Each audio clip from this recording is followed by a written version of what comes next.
लेकिन एक सेकंड। वठो दादी मिठाई खायो। छा थियो ज़ाल छॾे वई लीधई छा? ज़ाल छॾे वञे तव्हांजे मुड़ुस जी। मां नयो घर वरितो आहे, हिन लाइ मिठाण खणी आयो आहियां। एतिरी महांगाई में घर वरितो तो छा? ॿई ज़ाल मुड़ुस कमायूं था, छा घर बि न वठूं सा नयो पंहिंजो?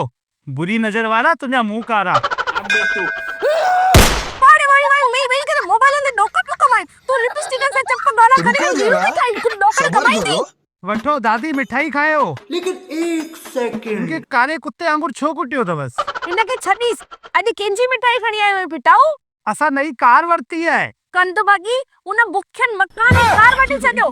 तू सॼो ॾींहुं मूंसां गॾु जिंदूनी भाॼियुनि जी बुराई थी करी। अरे भाऊ तांजी ज़ाल घर वेठे कीअं थी पैसा कमाए? न त मुंहिंजी मां ही 2 टंगियूं बचियूं आहिनि, ही बि बनी छॾंदी। कुछ भी न। तव्हांखे प्रिया सचदेवा जो नंबर थो ॾियां, पंहिंजी सिंधियाणी न्याणी अथव।